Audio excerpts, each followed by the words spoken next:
Hello, and welcome back to Dark Souls Episode 3. Today is kind of an exciting episode.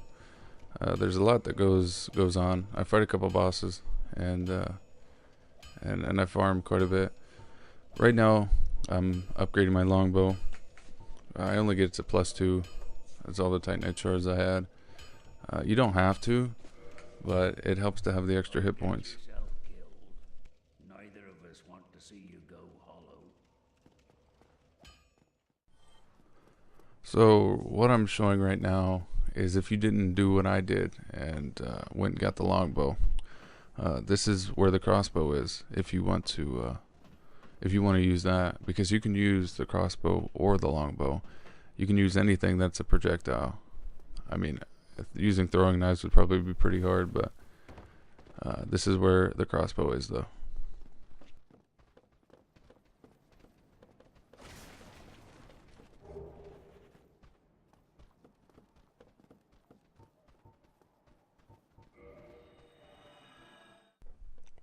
I decided to show this too.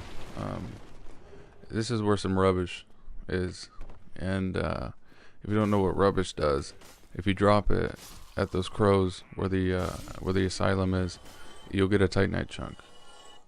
Now you don't have to do this, but if you're farming for the Titanite chunks and you need like one more, and you're tired of farming, like I do, I get tired of farming pretty quick. You can just drop this rubbish, and you'll get a Titanite chunk.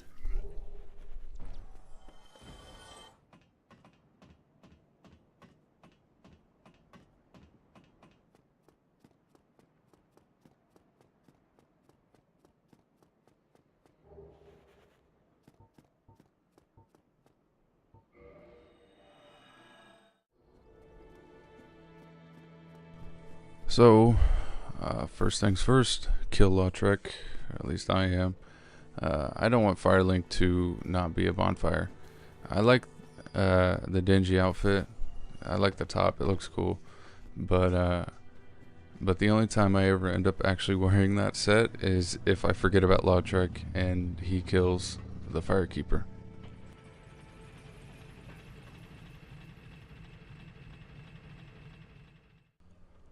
So this whole run down here, I had some crazy things happen to me.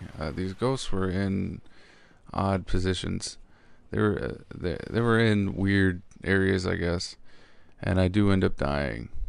And I figured I'd show it, cause it does happen.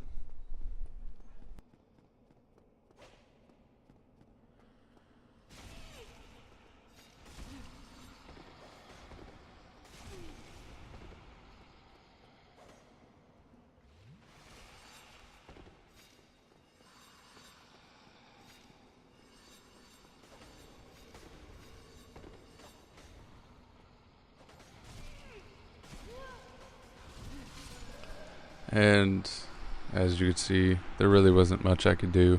I kind of was stuck in between those guys. It does tend to happen sometimes.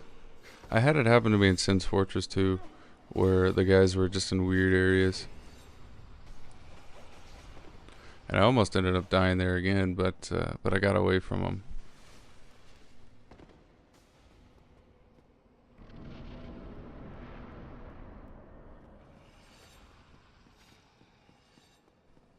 So if you come up here, I had to step away for like a little bit, so that's what this cut's for. If you equipped your bow, and you see that guy up there, he's the person we need to kill. Uh, if you kill him, he gives you a key, you unlock the gate, and then you push a valve, and it opens up the floodgates, which is the whole reason why we're down here. I was surprised by how many arrows it took to kill this guy.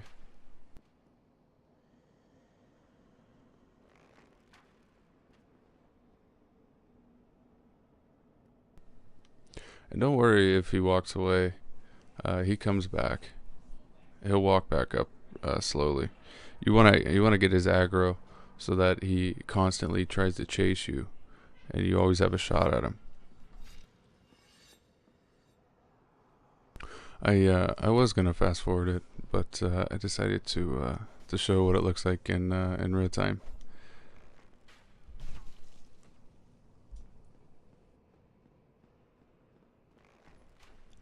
And there I got his aggro.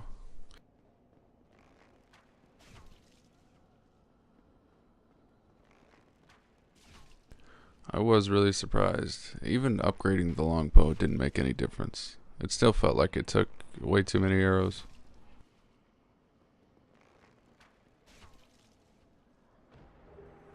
So I got the key. I think I'm going to go unlock the gate. And I end up biting the bullet. A rookie mistake, but yeah.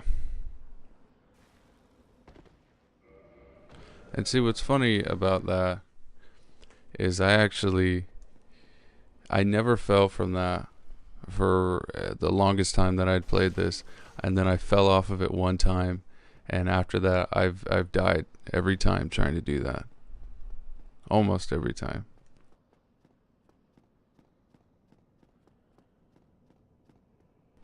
So once you open up the gate and you push the valve, it opens up the gates.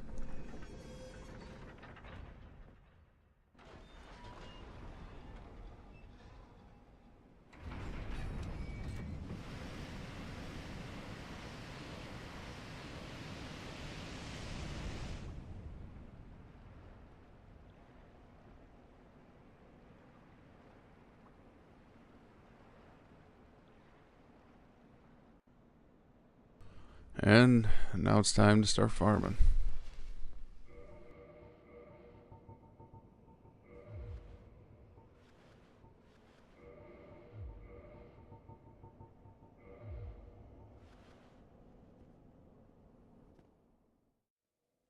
Alright. I figured I'd show how I farm at least once, and then just me picking up the Titanite chunks. It doesn't take me that long to actually farm these guys. It was roughly about like 30-40 minutes tops. I do end up dying, but I'm not gonna show it. It was kind of a lame death, so when you see my stain, that's why. But I'm probably just gonna let some music play and let you guys enjoy.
Alright, I figured I'd pop in real fast just to show that this is where you get the very large ember.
So I had to stop off at the vendor in the depths. I needed some more homeward bones, and I had the souls. Honestly, the souls I don't even really need anymore, just for leveling up, pretty much.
So throughout farming, I leveled up quite a bit, as you can see. So I decided to do this after I got done farming, just so I can go straight to upgrading my weapon to plus 15. What I'm doing is going to the Undead Asylum, and this is how you get to it. I figured I'd show it. I wouldn't just pop up into it, so you didn't know where I was at. I kind of have some trouble getting on top of this this roof for some reason, and I end up falling into the crack. I get it this time though. It doesn't look like I was gonna make it, but I got it. That key is important. It's something I probably could have gotten before I went to Blighttown and farmed the slugs, but it'll come in handy a little bit later.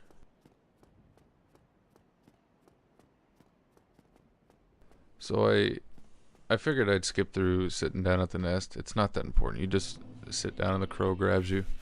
It's really not that interesting. You gotta watch out for those guys though. They can really mess you up pretty quick with those combos.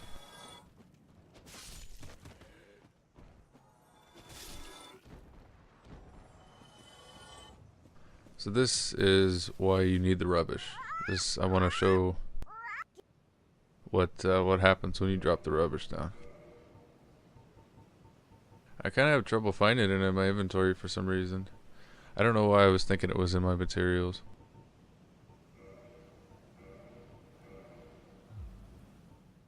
A quick quit out, and then after you quit out, and they'll give it to you and you pick it up. It's a Titanite chunk. So that's really just if you don't want to farm for another one. That's the way I see it. It could be just so you could get another one too if you wanted to. So the asylum isn't that difficult. It's kind of an easier area if you're prepared. You can come here at a low level and still get the Titanite slab. That's the whole reason why I'm coming here, is because the demon below gives you a Titanite slab. He ends up actually killing me a couple times, and I always usually end up dying to him at least once. I didn't think I was gonna die twice, but I did. And that's why I sat down at that bonfire for insurance, pretty much, because I knew I was probably gonna die.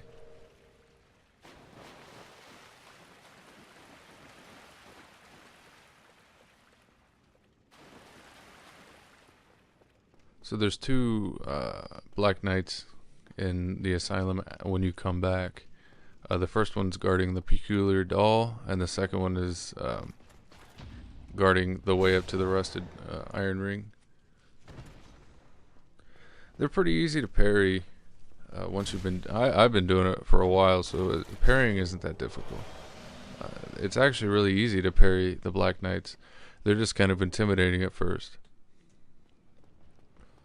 So I got the doll, and here's the second one. And again, I got another parry and a backstab on him. I just wanted to finish him off pretty quick.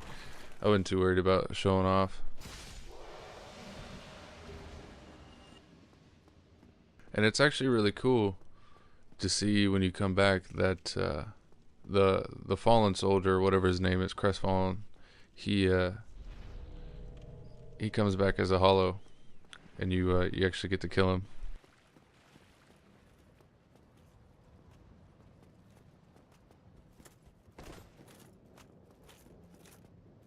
I was really surprised that I had gotten that parry, because that parry was it was really pushing it.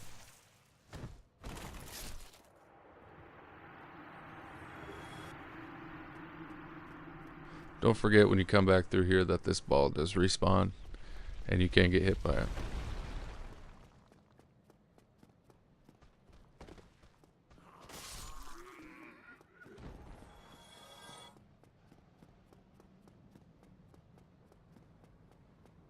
So you'll see up here in a little bit what that key's for, and why I decided to pick it up. Because I am going to use the rusted iron ring when I go and kill the Hydra. I'm not going to get to it this episode, but I will later. I always love a chance to be able to parry stuff. I really like parrying things, because it's kind of it's difficult to get the timing down. But once you do, you usually get it every time. So here's the ring that allows you to walk in like mud and stuff. So here's my first attempt at the stray demon. It seemed like everything was fine, but one bad roll, and he sat on me. So here's the second attempt. I was surprised that this even hit me, but I get him the third time. 7, 6, 5, 4, 3, 2, 1. You'll never have the sacred stone. Oh, this you crazy mother...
So, what do you think of the music? You have to let me know. I thought it was pretty cool, but I came back to Andre to give him the ember and get my my weapon to plus 15. I didn't want to show running back because it was you've already seen it pretty much.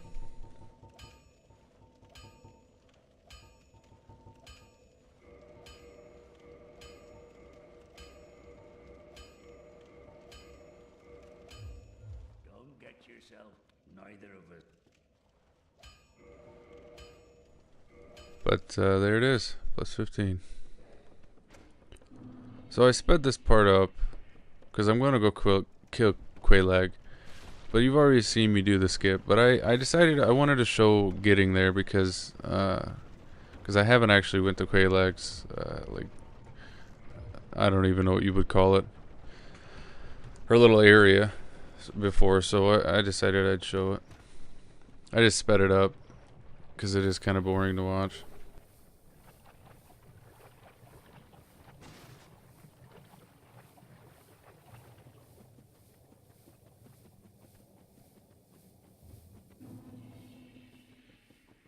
So I decided to go to turn human for this fight.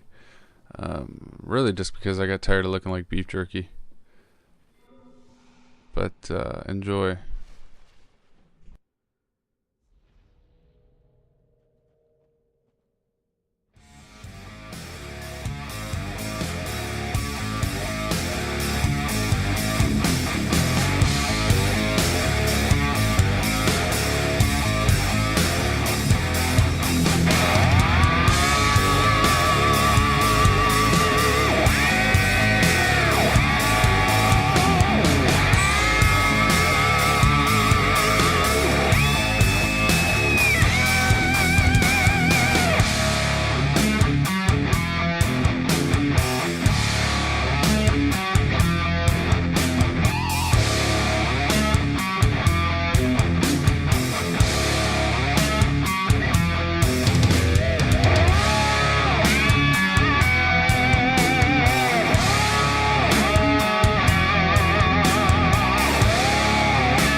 All right, there's Quelaag. I was actually really surprised by how quick I killed her.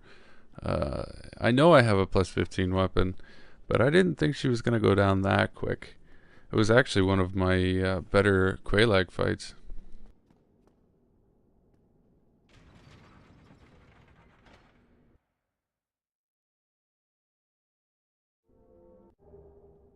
So I sped this part up too, mostly because there's a lot of running.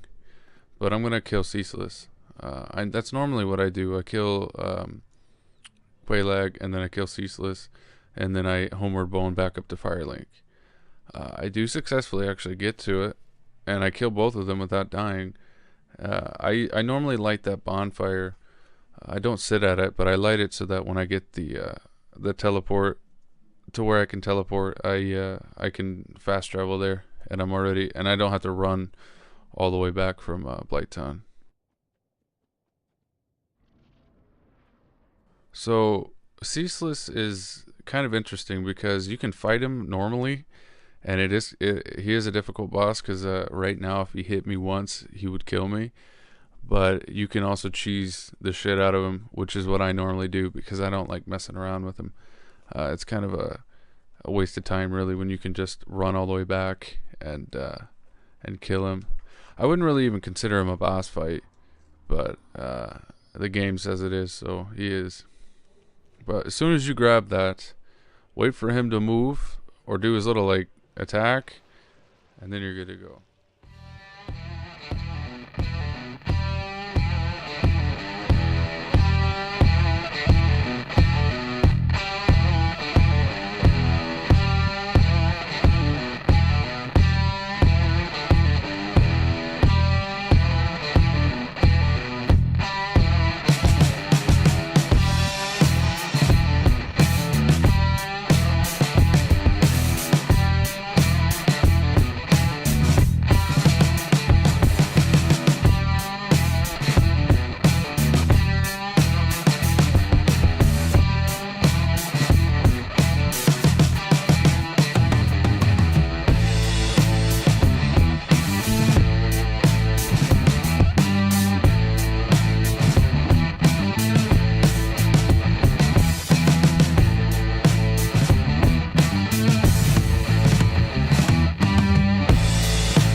So how'd you like that the 2-in-1 thing?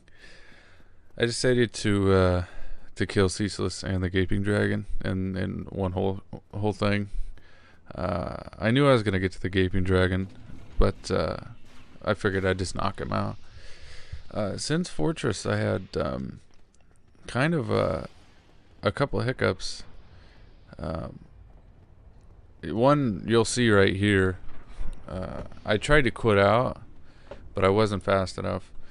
Well, I was fast enough, but I got hit again, so I ended up dying. I almost got away with it.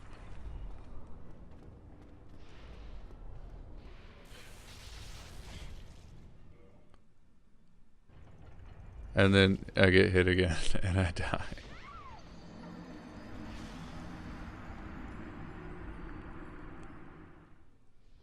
Normally, that guy up there, that snake guy, I can get past him by just rolling through his little like electric lightning bolt that he shoots. But I've been having trouble with him lately.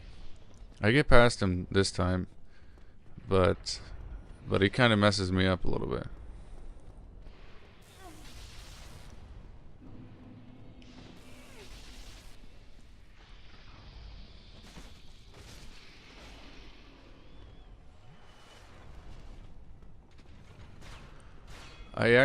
This was kind of a bad run through Sins. I I get killed in one of the rooms that I have never gotten killed in before, and the second time running up here or the third time, is one of the best runs I've had in a while. But for some reason, I didn't run through this room. I don't know what I was thinking. I I don't know what I was doing.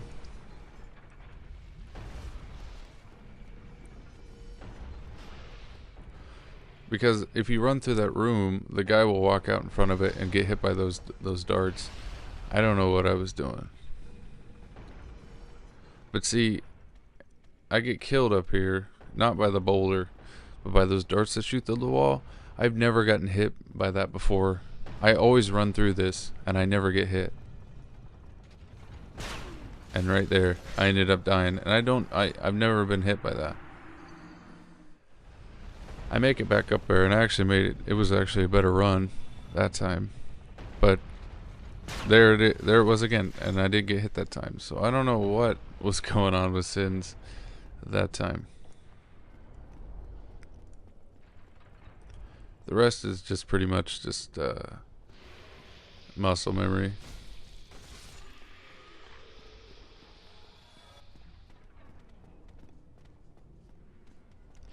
You gotta watch out for that guy though. He will knock you off sometimes.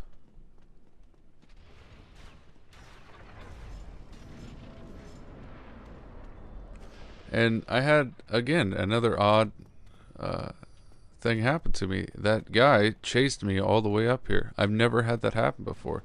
He normally gets hit by those like pendulum things, and then on top of all of it, I sit down at the bonfire, and he lands on top of me. It's just odd things were just happening.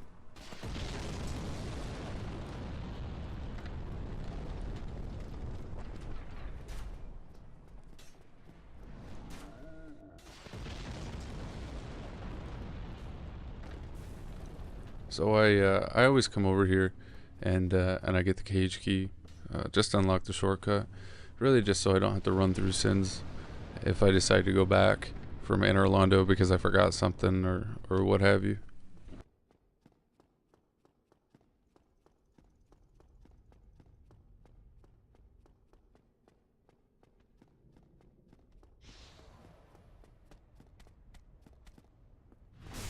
So this guy is pretty much a scrub. One backstab and he was gone.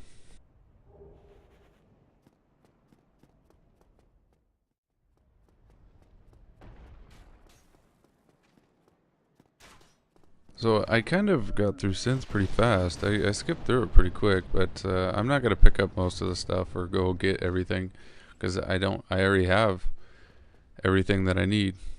So I decided, because I love Iron Tarkus, he's my favorite NPC, and he can't even talk because he's dead. But I figured I'd bring him along to kill the Iron Golem. For a couple reasons, actually. I normally never summon people, but I figured on this occasion why not, because I haven't summoned somebody in so long.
Alright, that's saying goodbye to Iron Tarkus for the help. That's why I wanted him, so that I could knock him off the edge, because I knew I was gonna have enough power to do it, and I kind of wanted to show it anyway. But this is gonna be the end of episode 3. So thanks for watching, and I hope you come back next time, because Anor Londo is next.